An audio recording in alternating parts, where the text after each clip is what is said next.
Assalamualaikum warahmatullahi wabarakatuh.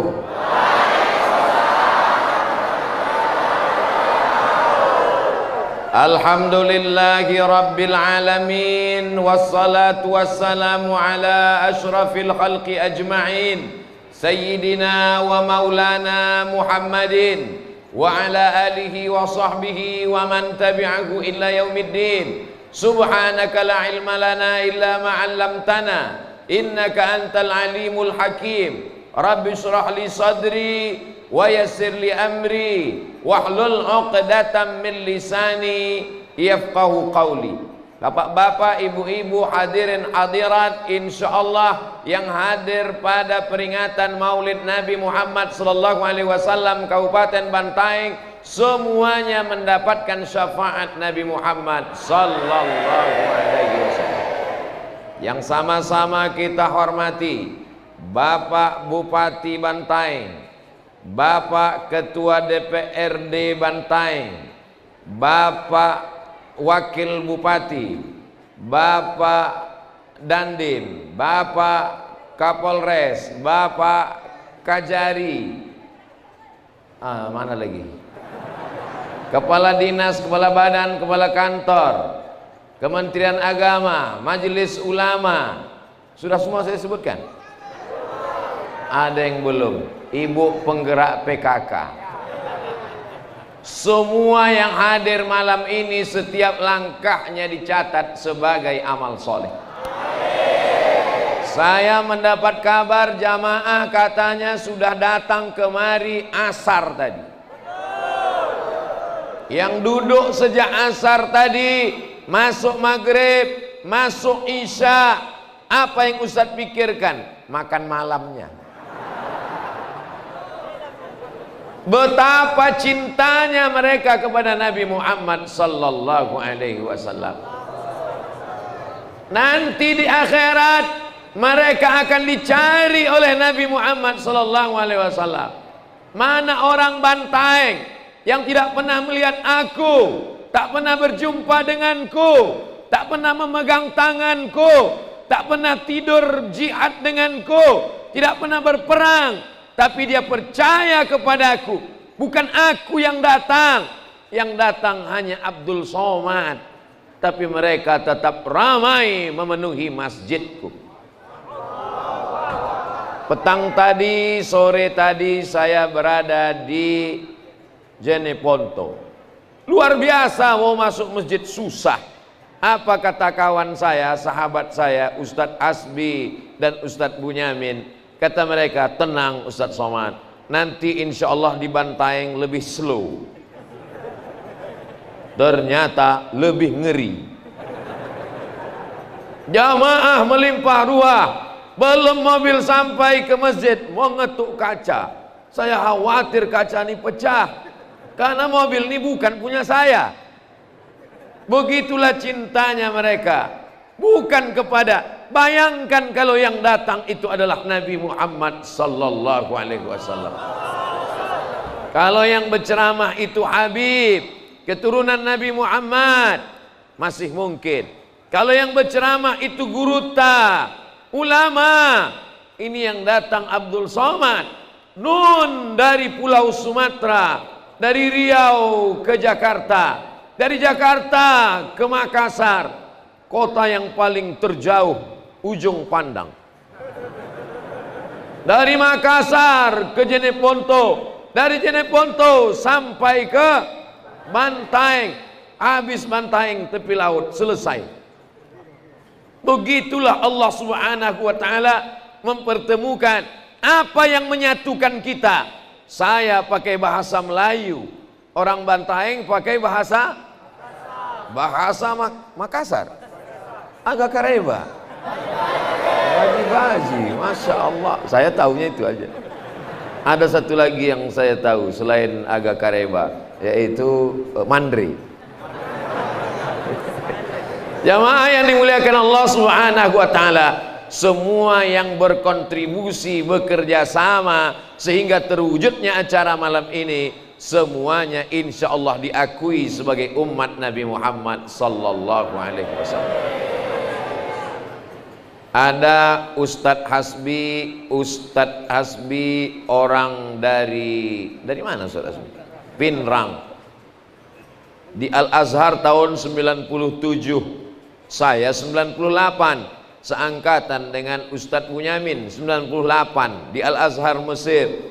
Ustadz Fadil Rahmi 96 dari Aceh, sekarang anggota DPD di Senayan, hadir juga di Bantaeng malam ini. Dari Aceh sampai kemari, berjumpa dengan sahabat-sahabat, berjumpa dengan kawan-kawan alumni Mesir dulu. Hari ini mereka menemukan kebahagiaan, cerah wajah mereka. Saya duduk dengan Pak Bupati, makan dengan Pak Wakil Bupati, duduk dengan Pak Kapolres, makan dengan Pak Dandim, makan dengan Bapak Kajari. Mereka satu meja, alumni Azhar semua.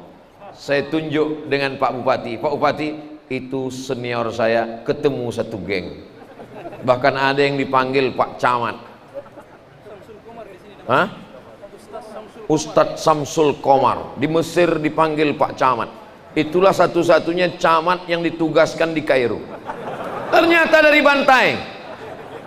Malam tadi di hotel, tiba-tiba tak ada angin, tak ada hujan. Nampak saya bayangan sahabat saya. Dulu kami sama-sama petugas haji. Saya dari Maroko, beliau dari Kairo, ketemu di Jeddah. Saya lupa namanya, tapi saya ingat wajahnya. Saya mau menanya ke Ustadz Hasbi, ragu. Gimana mau nanya orang namanya lupa?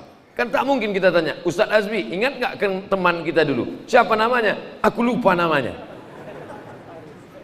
Ternyata dalam perjalanan tadi Ustadz Hasbi bertanya, masih ingat Ustadz Somad dengan Ustadz Haris? Itulah dia yang mau kutanya tadi malam.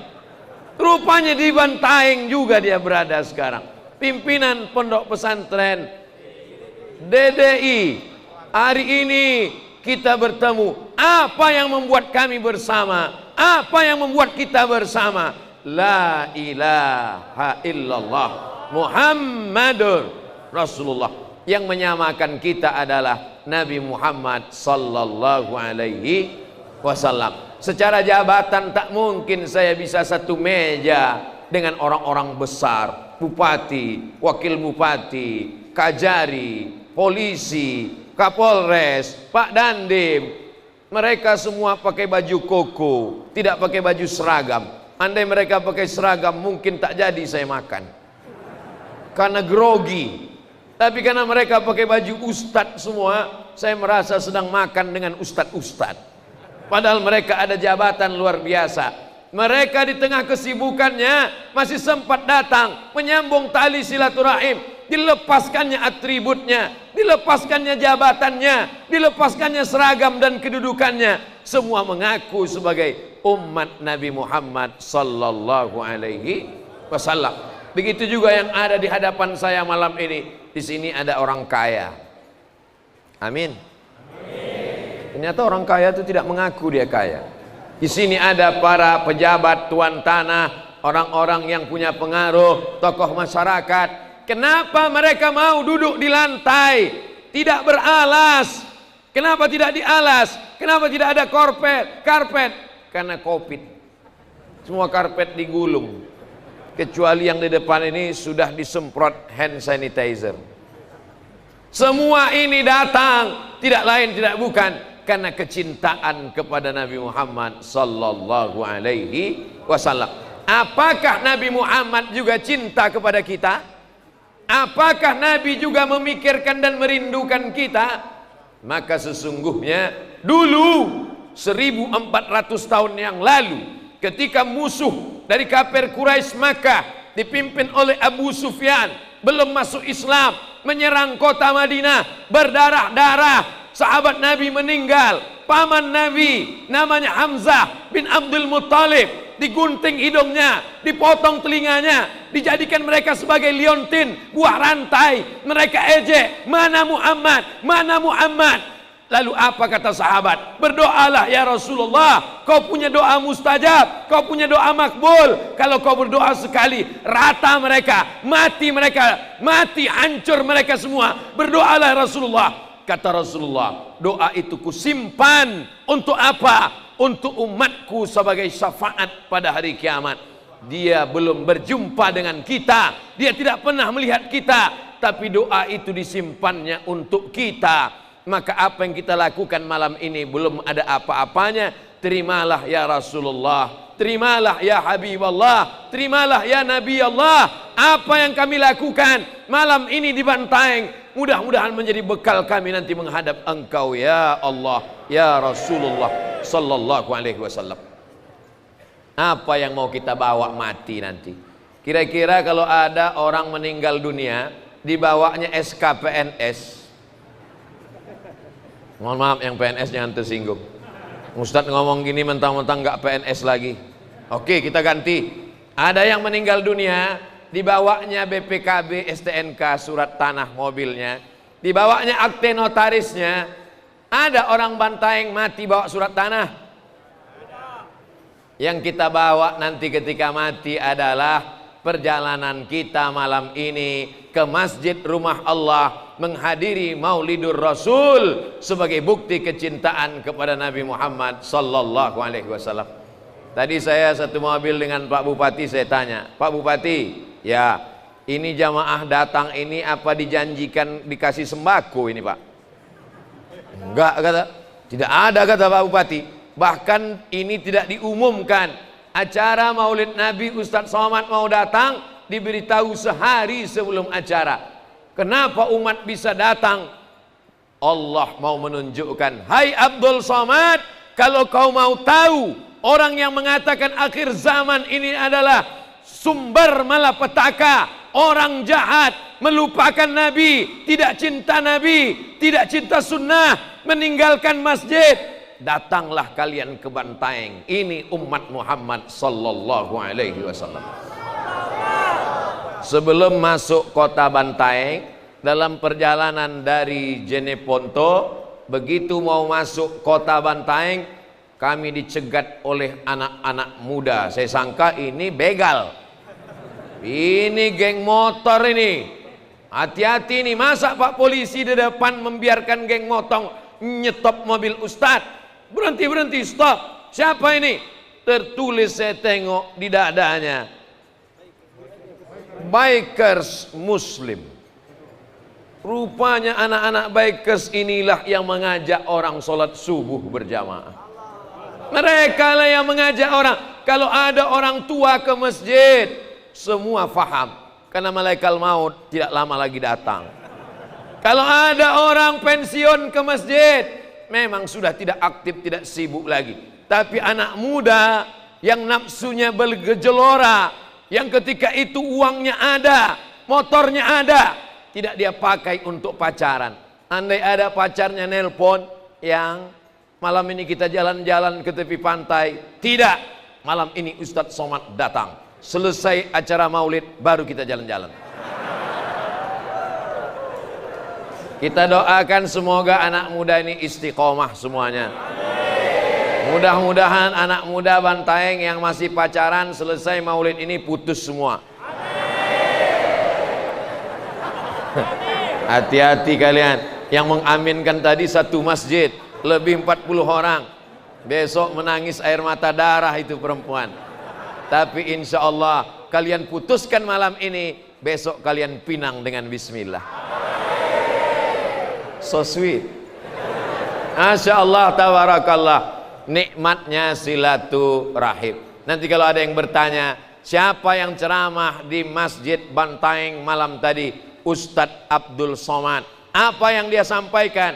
Bahwa Nabi Muhammad sallallahu alaihi wasallam datang mempersatukan Kalau ada ustadz katanya membawa risalah Nabi Muhammad, tapi memecah belah umat, mengangkat yang satu, menginjak yang satu, mengangkat yang satu, menjatuhkan yang satu. Apakah itu ajaran Nabi Muhammad?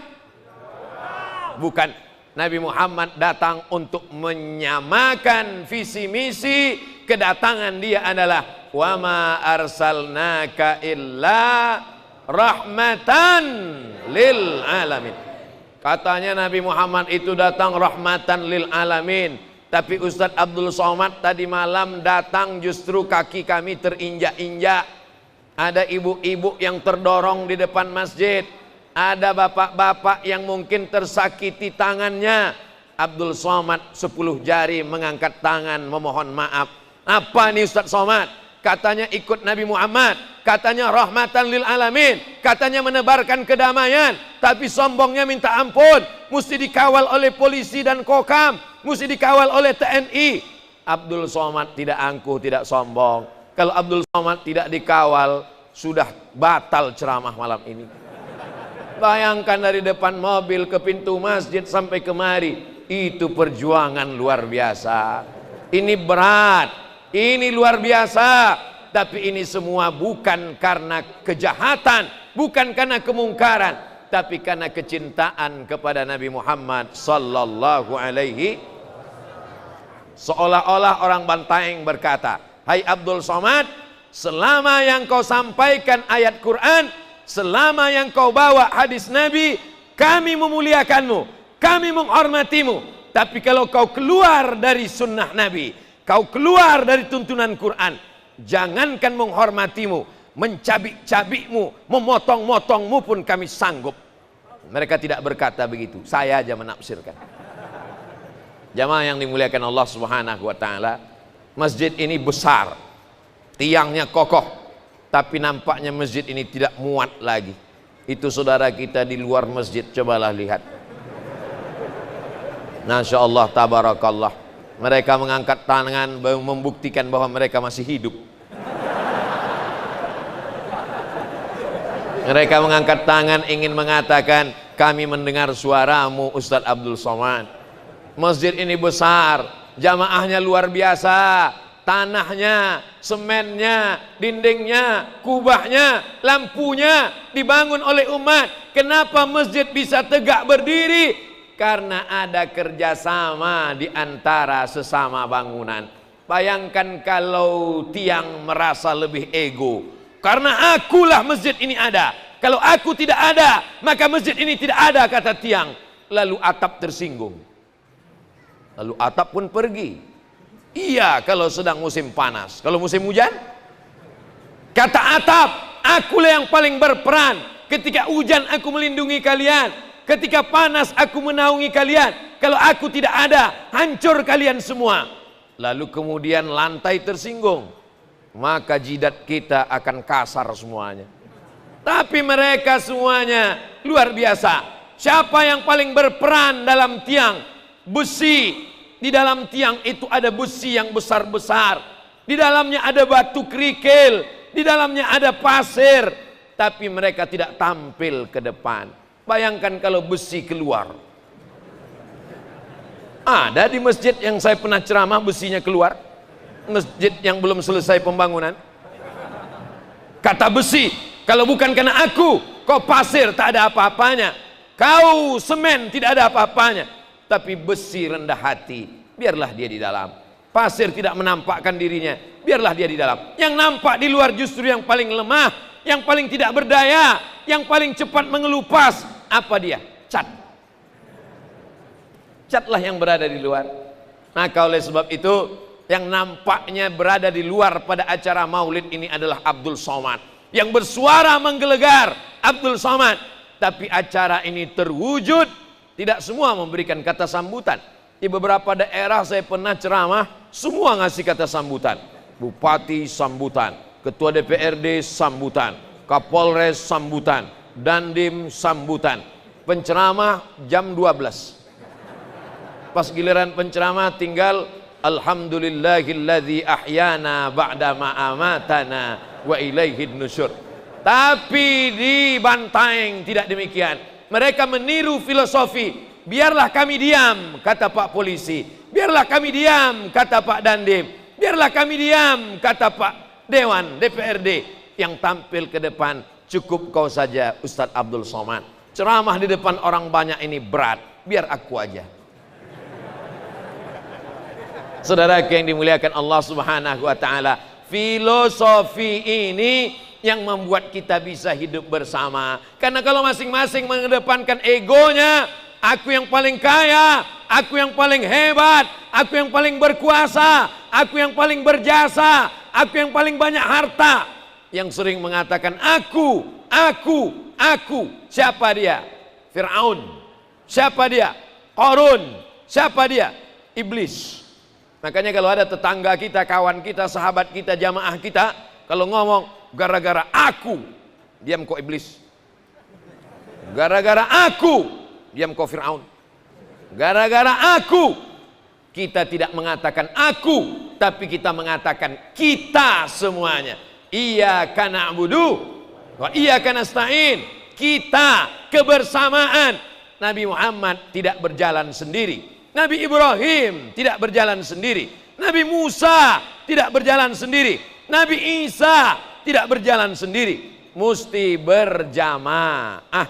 Malam ini kita sedang memupuk jamaah, mengambil pelajaran dari maulid Nabi Muhammad SAW. Pelajaran yang pertama adalah berjamaah. Bayangkan kalau jamaah sholat semuanya mau jadi khotib, selebar apa itu mimbar. Bayangkan kalau sholat berjamaah semuanya mau jadi muazzin, betapa hebohnya hiruk pikuknya. Sudah ada tugasnya masing-masing. Ini muazzin, ini imam, ini khotib, ini makmum. Begitu berjamaah. Tapi di beberapa masjid sekarang sudah terjadi krisis. Dia muazzin, dia iqamat, dia imam, dia makmum. Hayya 'alas shalah.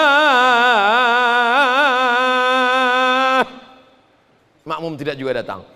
Habis itu dia iqamat. Qad qamatis salatu, qad qamatis salah. Allahu akbar, Allahu akbar. La ilaha illallah.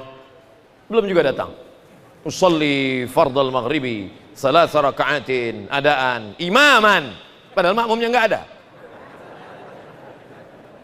Ghairil maghdubi alaihim waladdallin.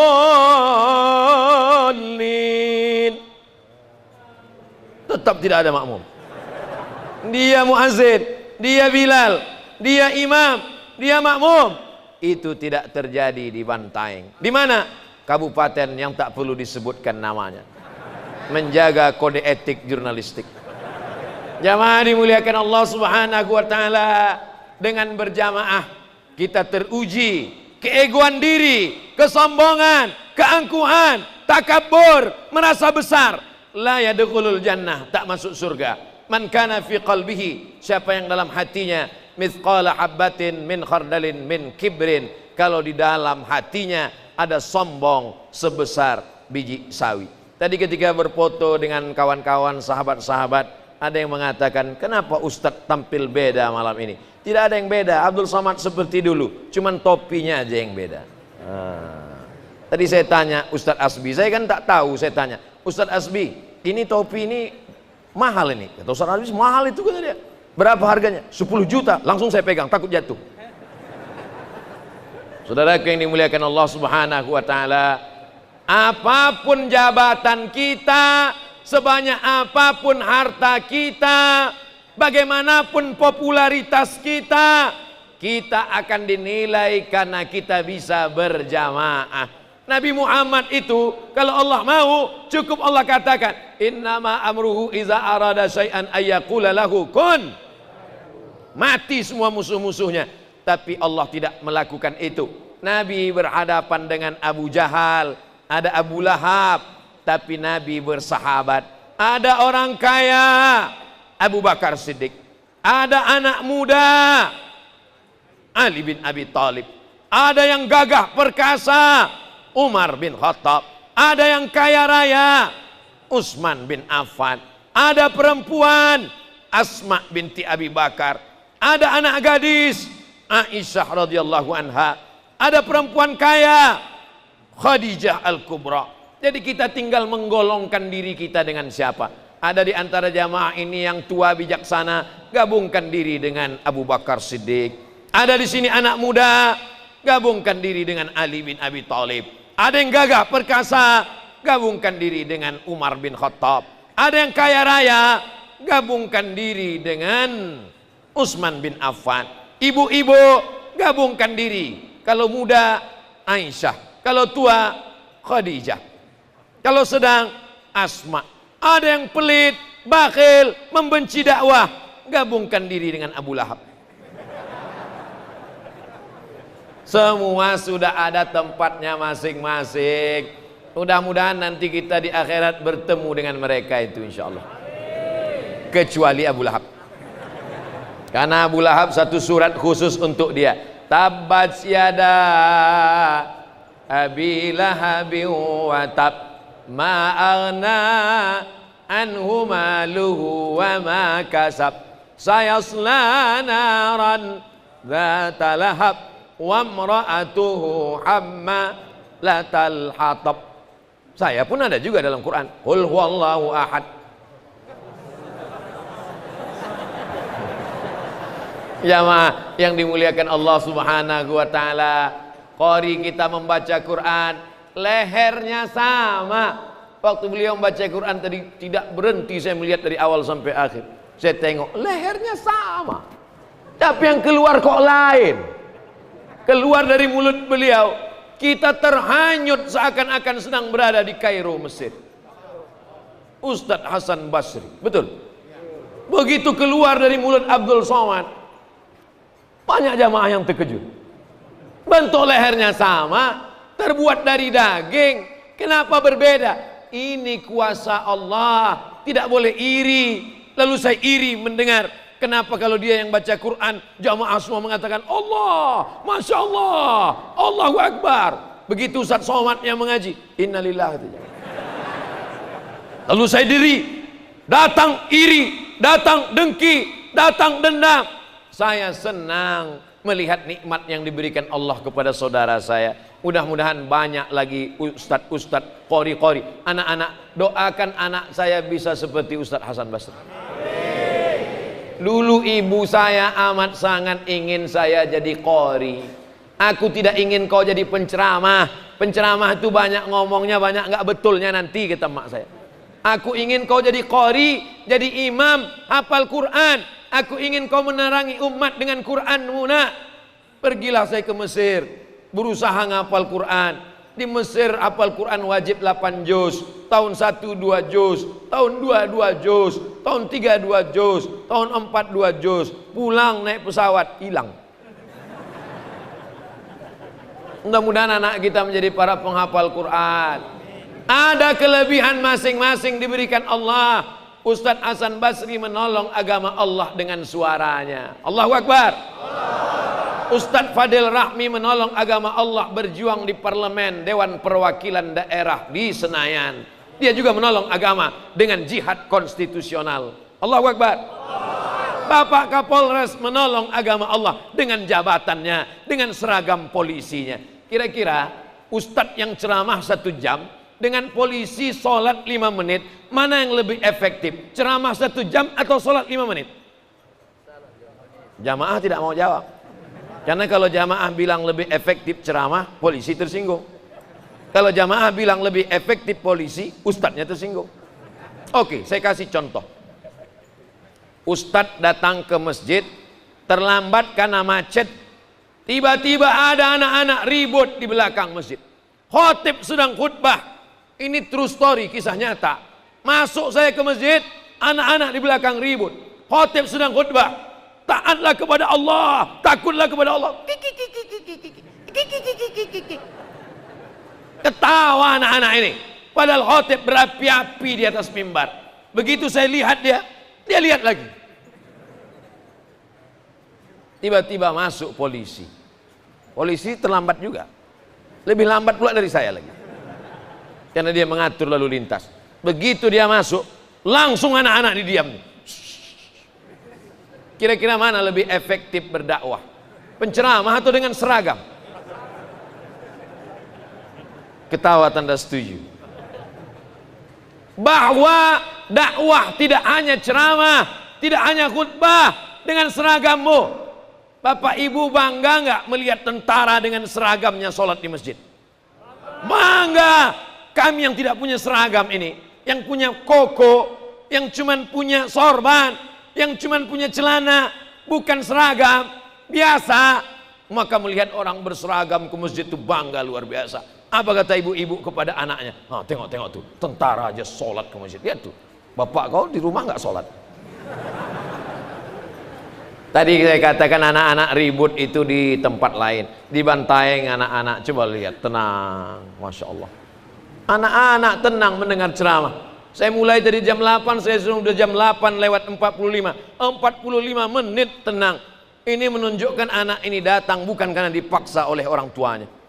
Banyak anak-anak ikut ke masjid, begitu sampai langsung tertidur. Andai tidur sekalipun, mudah-mudahan anak ini menjadi pejuang mujahid menolong agama Allah Subhanahu wa taala. Dia memang polisi, tapi itu tugas keduanya. Tugas pertamanya adalah menolong agama Allah. Betul?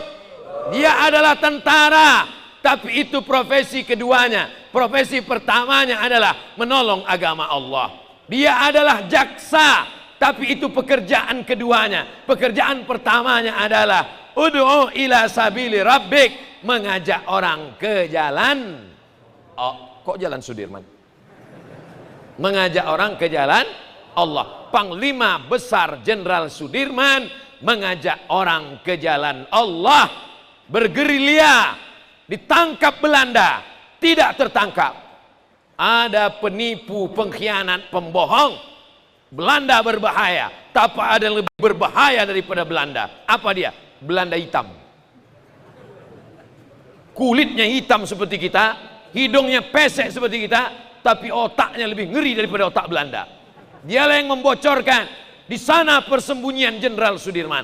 Akhirnya tentara-tentara Belanda datang mau menangkap Panglima Besar Jenderal Gerilya Sudirman. Ketika mau ditangkap, Jenderal Sudirman melihat, Jenderal Sudirman menyusun pasukannya dan mereka pun berzikir, afdaluz zikri fa'lam annahu la ilaha illallah, la ilaha illallah, la ilaha illallah, la ilaha illallah. Selesai itu apa kata Belanda? Pembohong ini, katanya ada Sudirman, ternyata majelis tahlilan. Akhirnya Belanda memanggil pengkhianat, ditembaknya. Panglima Besar Jenderal Sudirman pernah ditanya, katanya Panglima Besar Jenderal Sudirman tidak pernah tertangkap, tidak pernah tertembak. Apa rahasianya? Apa betul punya jimat? Apa betul punya mantra? Jenderal Sudirman menjawab, betul. Apa mantranya? 3. Yang pertama, wuduknya tidak pernah putus. Wuduk, bukan nasi uduk. Yang kedua, sholat berjamaahnya tidak pernah tinggal. Panglima Besar Sudirman ditandu, kena malaria dalam hutan, sholat tidak pernah tinggal. Yang ketiga, zikirnya tak putus, baik zikir jahar maupun zikir sir. Zikir jahar kedengaran, la ilaha illallah, subhanallah, alhamdulillah, Allahu akbar, la haula wala quwata illa billah. Zikir sir,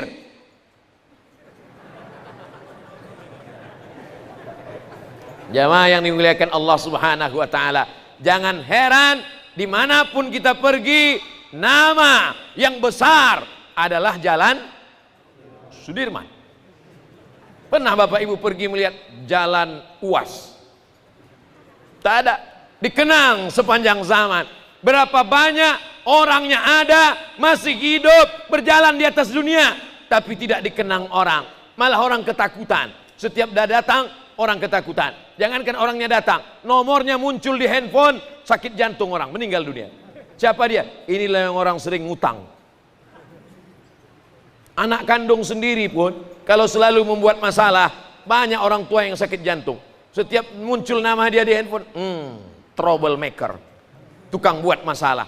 Jangan sampai kita hidup di atas dunia hanya membuat kerusakan, membuat kemungkaran. Tapi dengan bersilaturahim, insya Allah ada amar ma'ruf nahi mungkar. Jangan berjudi, jangan berzina, jangan minum khamar. Itu semua dengan berjamaah. Saya tidak menceramahi orang Bantaeng tentang pentingnya sholat berjamaah. Kenapa? Karena ramai membludak, melimpah ruah. Kalau mau membuktikan maulid ini berhasil atau tidak, bukan dari berapa yang datang. Kalau mau melihat maulid itu berkesan atau tidak, bukan dari melihat jamaah yang hadir malam ini, tapi lihat sholat subuh besok. Betul. Mudah-mudahan besok ada laporannya. Saya minta ada yang mengirimkan foto ke Ustadz Hasbi. Inilah gambaran di masjid tempat Ustadz ceramah tadi malam. Kalau ada agak 10 sop, alhamdulillah. Kalau ada 5 shaf masih alhamdulillah. Tapi kalau setengah shaf, innalillahi wa inna ilaihi raji'un. Oh, yang lain sholat Pak Ustadz, tapi di masjid dekat rumahnya masing-masing. Ketika ditanya, betul mereka sholat di masjid dekat rumahnya? Mohon maaf Pak Ustadz, hujan. Ketika ditanya satu lagi, di tempat kamu kan tidak hujan? Mohon maaf Pak Ustadz, saya takut hati saya rusak. Kalau saya ke masjid hati saya riak Pak Ustadz. Jadi di mana? Di kamar. Pas ditanya istrinya, betul Pak Ustadz, tapi sholatnya jam 6.30. Saudaraku yang dimuliakan Allah Subhanahu wa taala, berhasil tidak berhasilnya maulid adalah melihat bagaimana umat melaksanakan sunnah Rasulullah sallallahu alaihi wasallam. Bapak Ibu kepanasan apa tidak? Tidak. Sama, saya pun tak kepanasan. Itu kok ada keringat Pak Ustadz, resiko topi baru. Jamaah yang dimuliakan Allah Subhanahu wa taala, poin pertama yang ingin disampaikan Ustadz Abdul Somad, jaga silaturahim. Jangan sampai silaturahim kita rusak. Kiblat kita berapa? 1. Tuhan kita berapa? Qul huwallahu ahad. Nabi kita berapa? Asyhadu anna Muhammadan Rasulullah. Kiblatnya 1, Allahnya 1, nabinya 1. Tapi kenapa kita berpecah belah? Masalah berbeda-beda sedikit dalam masalah fikih tidak apa-apa. Khilafiyah itu biasa, tapi saling membid'ahkan, saling mengkafirkan, seolah-olah yang masuk surga. Surga diciptakan Allah seluas langit dan bumi. Tapi kata dia yang masuk surga cuma 3 saja. Dia, istrinya, mertuanya. Yang lain daripada itu masuk neraka semuanya. Na'udzubillah. Tapi insya Allah kalau begini persatuan umat malam ini, insya Allah Bantaeng akan tetap menjadi baldatun thayyibatun. Begitu Pak Bupati dilantik 2 tahun yang lalu, beliau segera ke Batam. Karena di Batam itu ada sahabat beliau sama-sama dulu sekolah di sekolah Pamong pemerintahan. Beliau minta ke sahabat beliau, saya mau Ustadz Somad datang ke Bantaeng.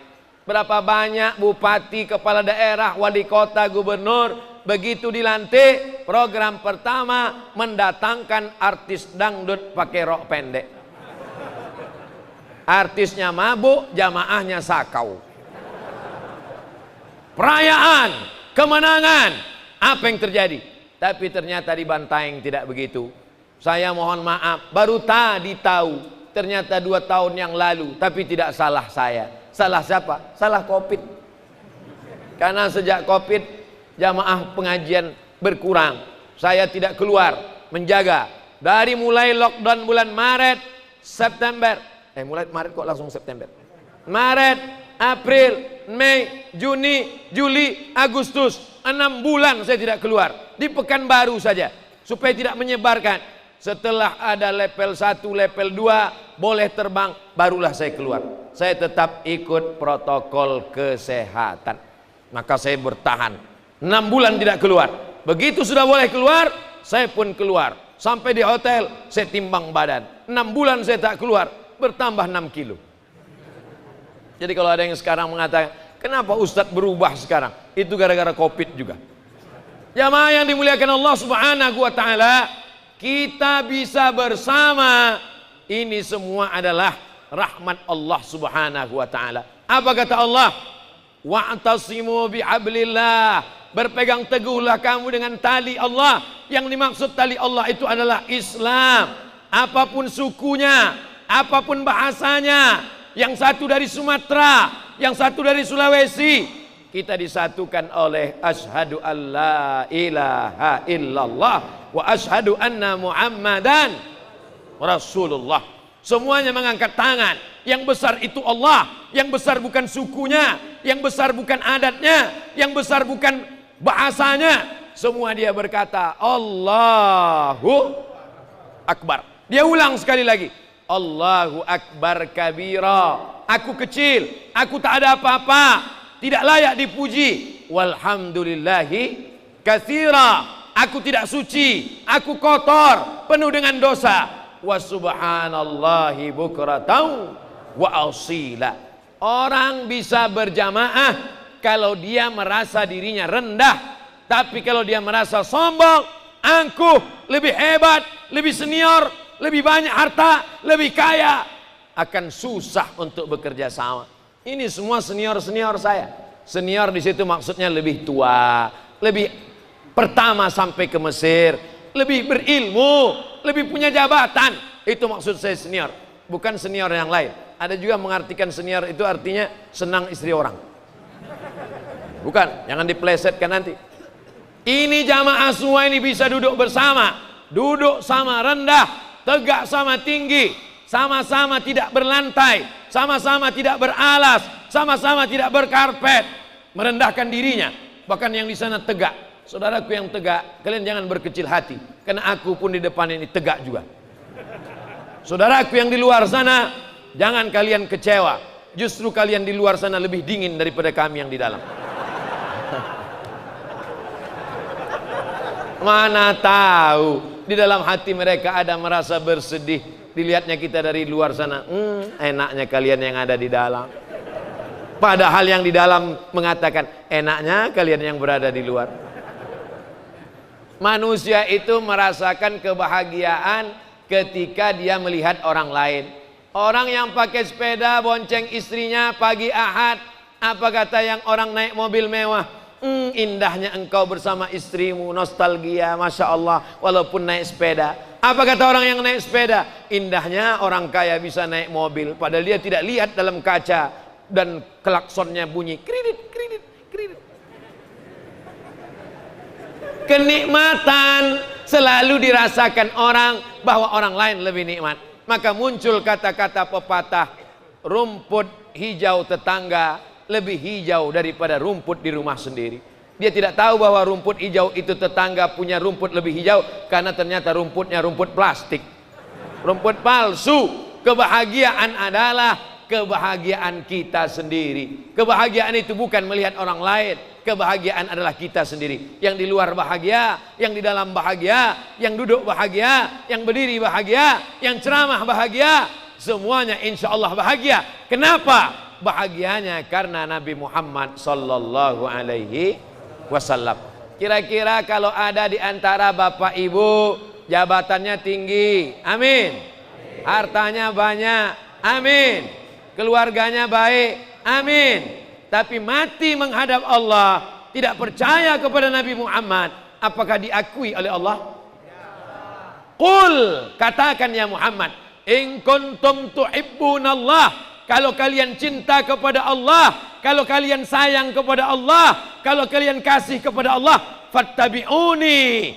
Satu-satunya jalan mesti ikut jalan Nabi Muhammad sallallahu alaihi. Apakah kita malam ini mengikuti jalan Nabi Muhammad sallallahu alaihi wasallam? Ya. Apa buktinya kita ikut jalan Nabi Muhammad? Salat berjamaah kita ikut. Ustadz aja bilang sholat berjamaah ikut. Tadi buktinya Ustadz nggak sholat berjamaah? Saya sholat berjamaah di Rumjab, di kediaman Pak Bupati. Kenapa Ustadz tadi nggak ikut sholat Isya? Jamak takdim dengan maghrib. Ini perlu saya jelaskan supaya jangan ada dusta di antara kita. Supaya jangan sampai nanti ada orang ngomong, apa itu Ustadz Somad? Cuman pandai ceramah aja, nyuruh orang ke masjid. Kemarin dia di Bantaeng nggak ada dia ke masjid. Ini sudah kujelaskan brother. Tapi tidak usah jelaskan di ceramah, sudah kujelaskan. Kenapa waktu kami tonton di internet nggak ada penjelasannya? Berarti kau nonton tidak di channel Ustadz Somad. Banyak video yang dipotong-potong untuk menebarkan fitnah. Gambar thumbnailnya penuh dengan fitnah, judul-judulnya fitnah. Ceramah Ustadz Abdul Somad yang asli original hanya di channel Ustadz Abdul Somad official. Subscribe, like, share, and comment. Jamaah yang dimuliakan Allah subhanahu wa ta'ala. Oh, Ustadz ini selalu sambil ceramah mengiklankan channelnya. Dia mau banyak dapat duit dari YouTube. Betul? Kalau gitu Ustadz menjual suara ceramah Ustadz di YouTube. Betul? Tapi duitnya semuanya transfer untuk anak tahfiz Quran di pondok pesantren. Anak-anak tahfiz Quran gratis. makan gratis, minum gratis, samponya, odol giginya, maaf cakap, semuanya ditanggung. Maka ketika bapak ibu semua menonton pengajian, sesungguhnya itu juga sudah mensupport pondok pesantren. Ini perlu saya jelaskan supaya jangan sampai nanti orang, apa itu Ustaz Somad? Somad itu Ustaz YouTube. Sampai-sampai knalpot mobilnya pun bunyinya tuk tuk tuk tuk tuk tuk. Saudara yang dimuliakan Allah Subhanahu wa taala, kalau ada sesuatu yang meragukan kita, menebarkan fitnah, maka dalam Islam kita diajarkan namanya in ja'akum fasiqun. Kalau datang kepada kamu orang fasik, binaba'in, membawa berita, fatabayyanu, jangan makan isu. Kalau mau makan, makanlah barongko. Jangan makan isu, karena isu itu kalau dia benar, dia menjadi ghibah. Kalau dia tidak benar, dia menjadi tuhmah, tuduhan, fitnah. Andai betul sekalipun kita sudah melakukan ghibah, orang yang ghibah memakan saudaranya sendiri. Inilah yang bisa merusak persatuan kita. Itu Pak Ustadz, nampaknya kawan saya jamaah itu sombong Pak Ustadz. Kenapa dia sombong? Saya datang ke rumahnya dia nggak senyum, sholat di masjid dia mengucapkan salam, saya sudah senyum dia nggak senyum. Mana mungkin bisa kau lihat senyumnya? Dia kan pakai masker. Dia cemberut terus, mungkin dia sakit, makanya tanya, bro, ente sakit apa? Tadi saya ajak ngomong diam, saya ajak senyum diam. Sakit gigi? Enggak. Sakit kepala? Enggak. Stres? Tidak. Lalu kenapa? Aku sudah sebulan gak bisa kentut. Ternyata ada sesuatu yang mengganjal dalam perutnya.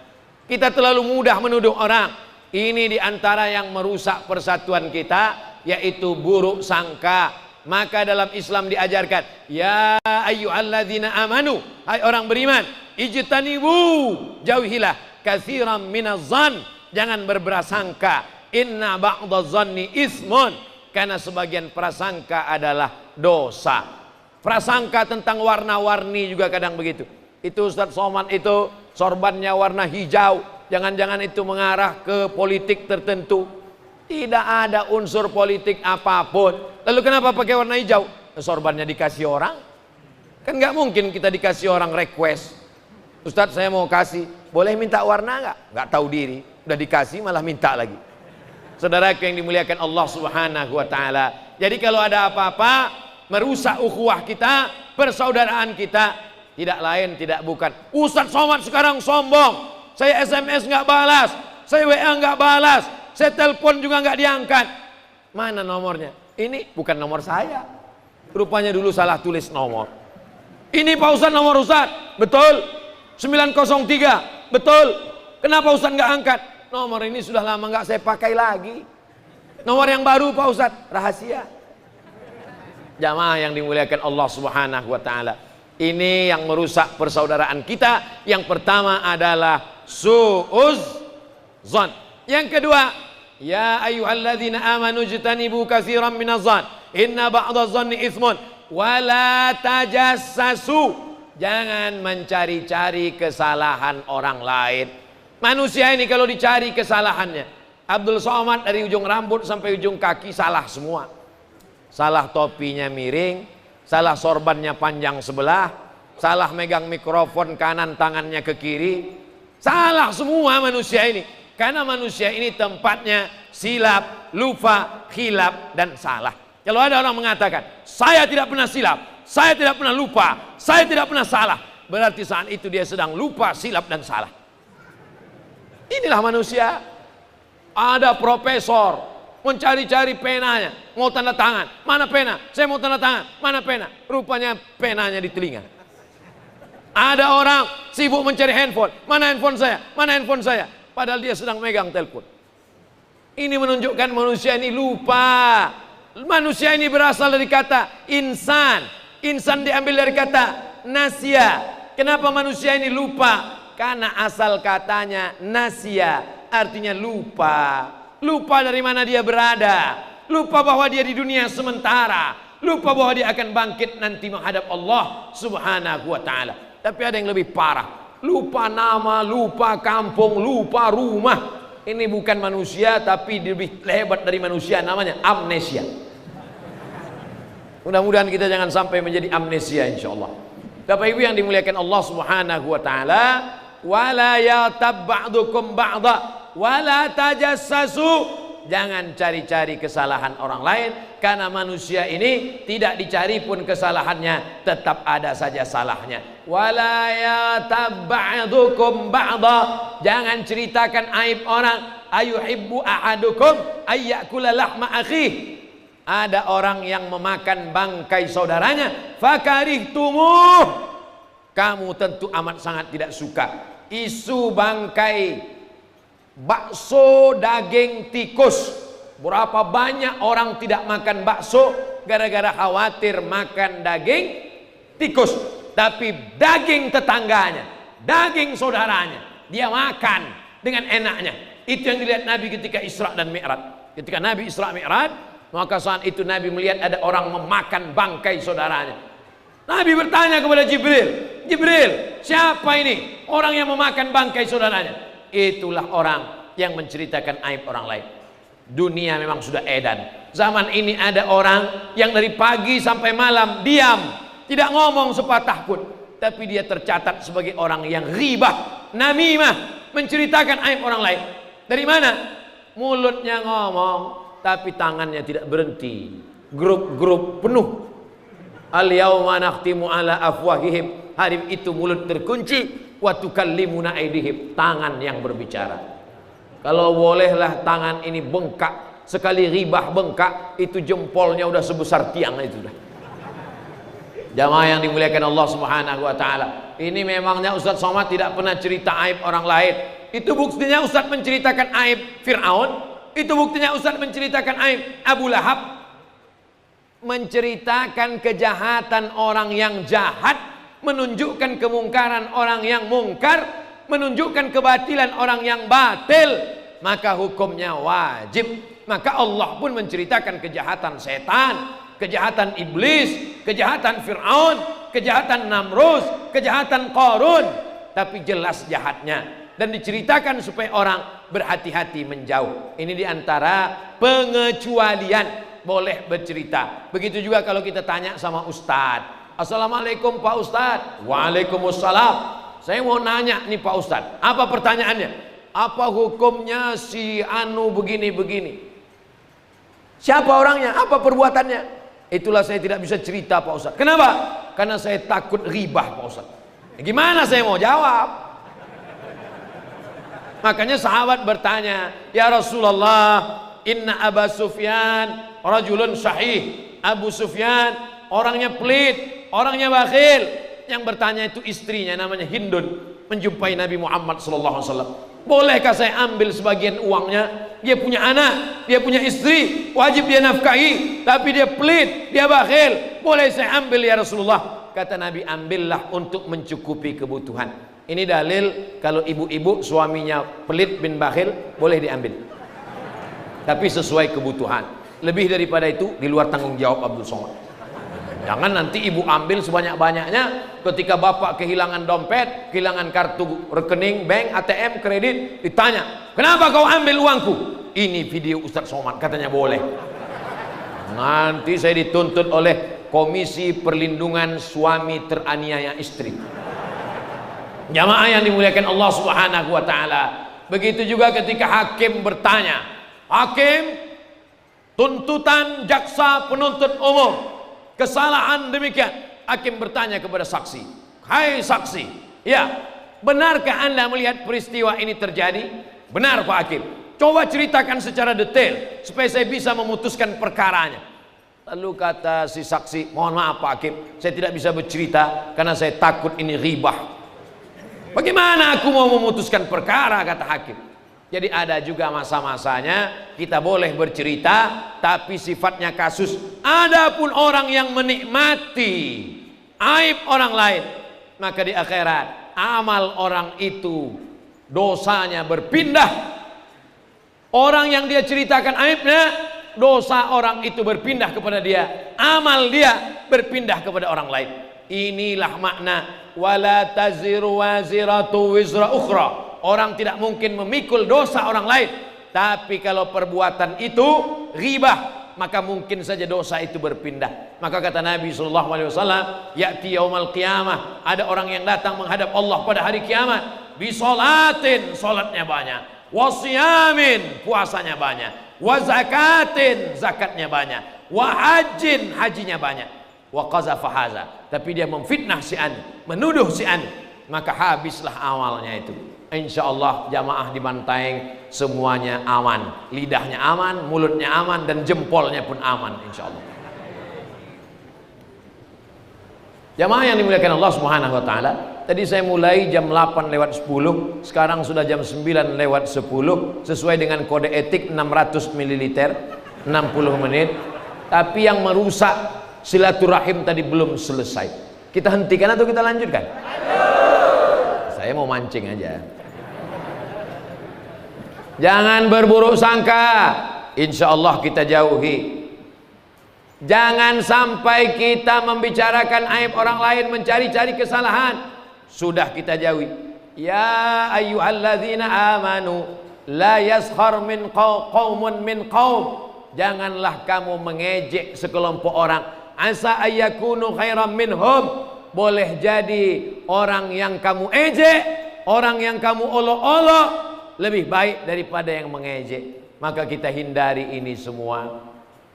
Mudah-mudahan kita terselamatkan dari ini semua, insya Allah. Amin ya rabbal alamin. Setelah kita ke masjid bersama, hati kita bersih, lalu kemudian sama-sama berdoa. Tidak tahu entah dari yang mana doa itu dikabulkan Allah, mengetuk pintu langit. Boleh jadi Abdul Somad sehat hari ini karena doa orang Bantaeng. Banyak orang bertanya ke saya, Ustadz minum apa? Air putih. Makannya nasi putih. Baru tadi makan kuda. Minumnya Pak Ustadz? Minum air putih, teh manis paling. Kenapa Ustadz sehat? Saya yakin dan percaya, saya sampai malam ini sehat. Ini doa terbesar adalah doa orang Bantaeng. Karena mereka sebanyak ini pasti berdoa, ya Allah, sehatkanlah Ustadz Somad sampai tanggal 9 November. Adapun besok itu urusan bulu kumba, ya Allah. Tanggal 10 orang bulu kumba pula mendoakan, ya Allah, sehatkan Ustadz Somad sampai tanggal 10. Tanggal 11 orang Makassar mendoakan, ya Allah, sehatkan Ustaz Abdul Somad. Tanggal 12 orang Pekanbaru mendoakan. Jadi kita banyak silaturahim. Betul kata Nabi, man ahabba ayyubsatalahu fi rizqihi, siapa yang mau dilapangkan rezekinya, wa yunsa'alahu fi athari, dipanjangkan umurnya, falyasil rahimahu, maka hendaklah dia menyambung tali silaturahim. Kalau Ustadz Abdul Somad datang ke Bantaeng, datang ke Bulukumba, itu karena diundang ceramah. Tapi Ustadz Tengku Fadil Rahmi datang, beliau tidak diundang ceramah. Dan beliau tidak, ini bukan dapil beliau. Dapilnya Aceh. Apa hubungannya dengan Sulawesi Selatan? Kedatangannya murni karena silaturahim. Mudah-mudahan beliau dan kita semua mendapatkan pahala silaturahim. Sekarang orang tidak mau lagi bersilaturahim, Bapak Ibu. Orang tidak mau lagi bersilaturahim. Dulu kalau diundang akikah, datang. Diundang walimah, datang.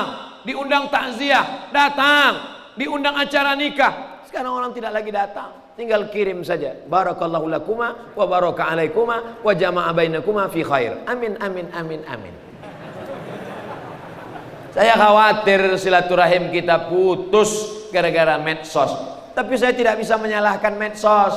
Kalau saya katakan YouTube tidak baik, Instagram tidak baik, jamaah Bantaeng kenal Ustadz Somad kan dari YouTube. Jangan tonton TV. Ustadz Somad kan ditonton di TV. Baru malam ini mereka melihat nyata. Sebagian jamaah ini datang bukan mau dengar ceramah, cuman mau lihat gimana bentuk Ustadz itu asli. Jamaah yang dimuliakan Allah, maka semua yang datang malam ini semuanya mendapatkan pahala silaturahim, insya Allah. Panjang umurnya, murah rezekinya. Masa iya umur bisa ditambah Pak Ustadz? Emang umur itu paket?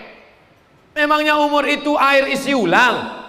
Memangnya umur itu paket internet bisa ditambah-tambah? Umur tidak bisa ditambah. Kalau sudah ajal ditetapkan Allah, maka pada hari itu mati, mesti mati. Betul? Oh, betul katanya. Tapi katanya silaturahim bisa menambah umur. Botol ini isinya 600 ml. Tidak bisa ditambah, tidak bisa dikurangi. Tapi isinya merubah harganya.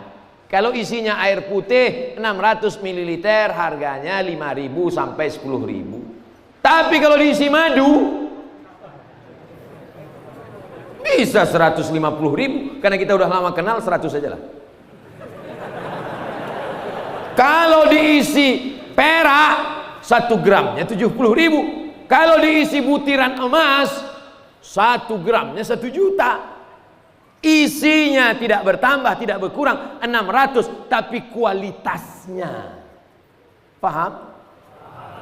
Yang tak paham kita ulang sekali lagi.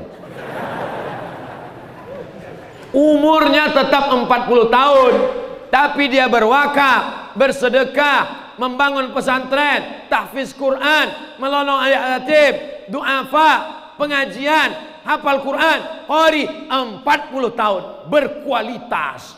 Ada yang 70 tahun, rumah warung kopi, rumah warung kopi, rumah warung kopi, mabuk, mati, selesai. Jangan tersinggung, karena beberapa jamaah tersinggung, pulang sakit langsung mati. Jamaah yang dimuliakan Allah. Jadi yang malam ini duduk di rumah nonton TV, umurnya 40 tahun, yang datang ke masjid umurnya 40 tahun, sama-sama 40 tahun. Apa bedanya? Yang di masjid ini didoakan oleh protokol Assalamualaikum warahmatullahi wabarakatuh. Didoakan qari Assalamualaikum warahmatullahi wabarakatuh. Didoakan oleh Pak Bupati Assalamualaikum warahmatullahi wabarakatuh. Didoakan oleh Ustadz Somad Assalamualaikum warahmatullahi wabarakatuh. Assalamualaikum, selamat anakmu, selamat istrimu, selamat rumahmu, selamat hartamu, selamat umurmu, selamat duniamu, selamat akhiratmu. Itu bukan asal-asalan. Ini banyak orang sekarang salam Assalamualaikum, Assalamualaikum warahmatullahi. Orang masuk surga bukan karena amalnya. La yudkhilal jannata ahadakum amaluhu. Kamu tidak masuk surga karena amalmu. Wala anta ya Rasulullah, wala ana. Aku pun tidak masuk surga karena amalku. Lalu kau masuk surga karena apa? Illa ayyataghammadani Allahu birahmatih.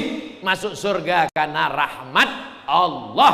Itulah yang didoakan dari tadi. Assalamualaikum warahmatullahi wabarakatuh. Barakah, kita selalu minta barakah. Orang nikah didoakan barakah. Barakallahu lakuma wa baraka alaikuma wa jama'a bainakuma fi khair. Anak baru lahir didoakan barakah. Barakallahu laka fil mauhub wa syakartal wahib wa ruzikta birrahu wa balagha asyuddahu. Semoga anaknya berkah. Makanan yang dimintakan barakah. Apa yang dimakan? Sup, saudara. Apa yang dimakan? Coto. Yang dimintakan barokahnya, Allahumma barik lana fima razaqtana wa qina azabannar. Enggak apa-apa doanya sekarang, makannya besok pagi, enggak apa-apa. Kalau doa itu enggak apa-apa, asal jangan doa bismika Allahumma ahya wa amut. Karena biasanya setelah dibaca, bahkan tidak dibaca pun mata langsung. Saya sebenarnya dari tadi ceramah mata saya ke sana sini terus. Saya kode etik ceramah saya itu 2. Yang pertama 600 ml 60 menit selesai. Yang kedua ada kalanya tidak sampai 60 menit, asal saya lihat ada yang menguap, selesai. Tadi saya memandang ke kanan ke kiri bolak-balik, tak ada yang menguap. Jamaahnya kuat, saya pula yang tak kuat.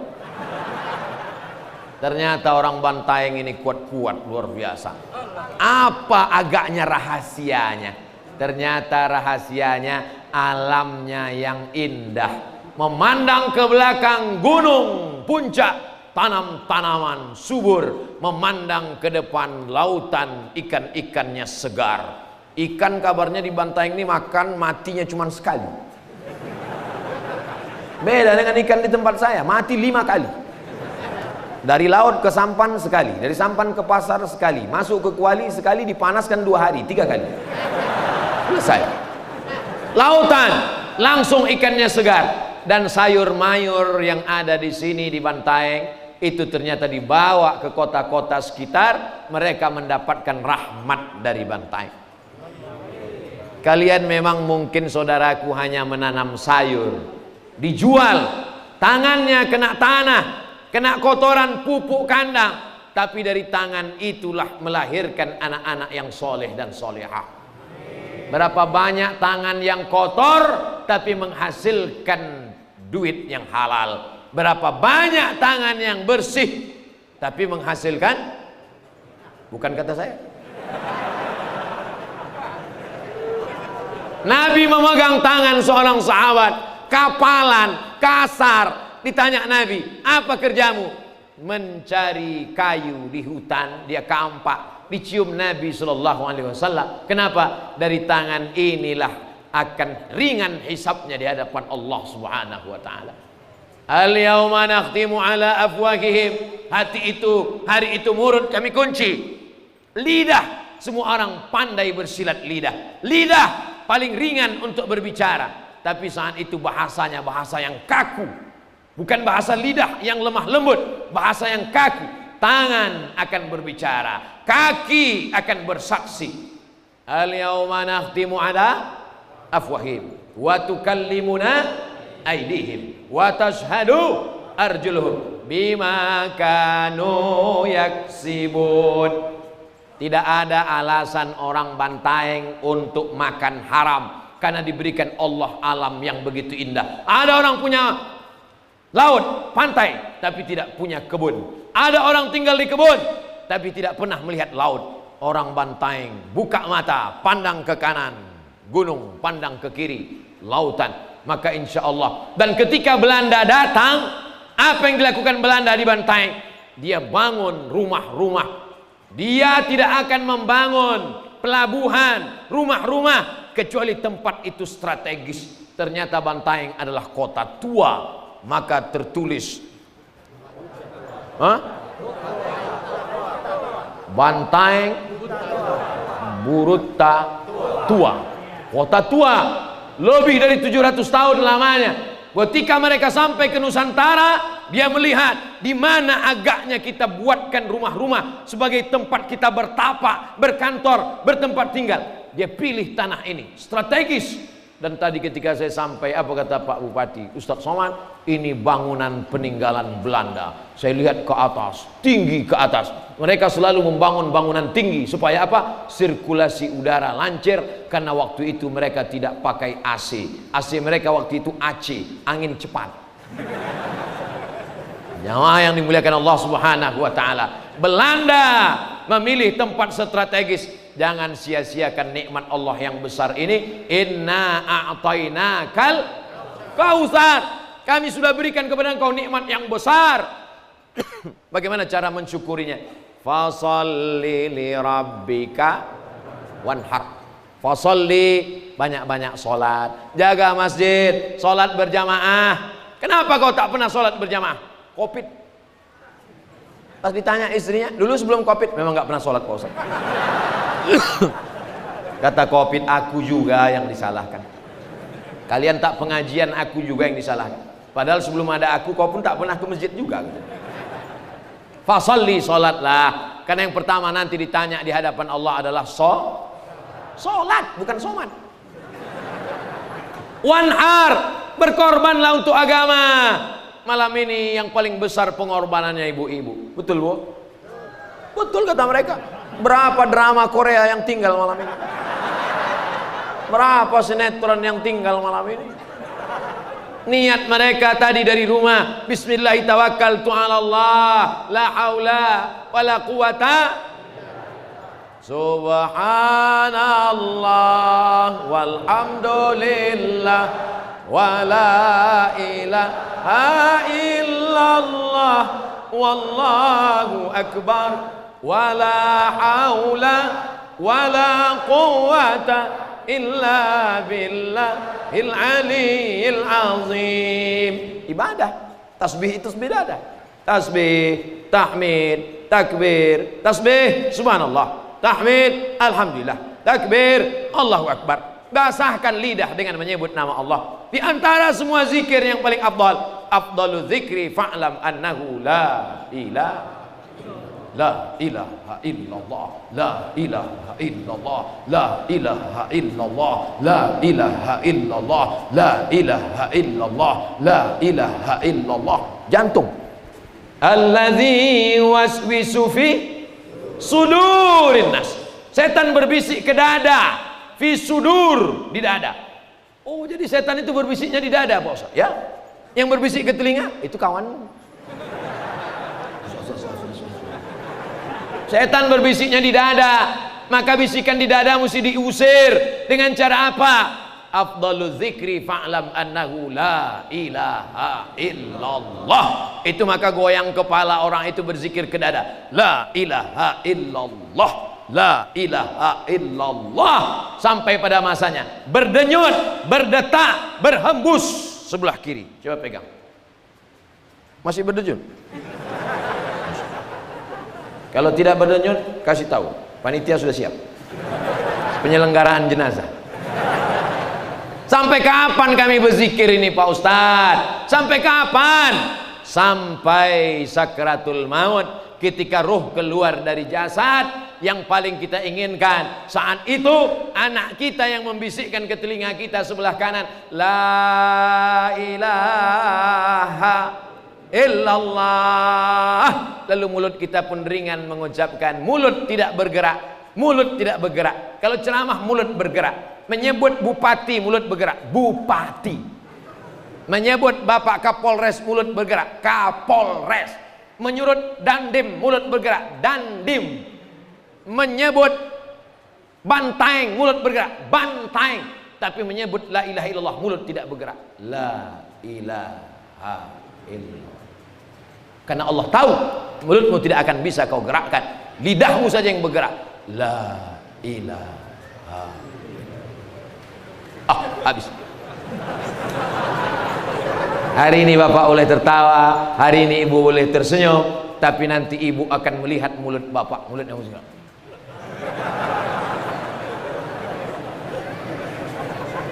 Saat itu Ibu bercampur haru. Satu sisi Ibu tersenyum karena warisannya akan tinggal, tapi di sisi lain Ibu akan sedih. Kenapa? Inilah orang buah hati, belayan jiwa, hidup susah senang, tapi ternyata tidak sehidup semati. Kau mati, aku masih hidup.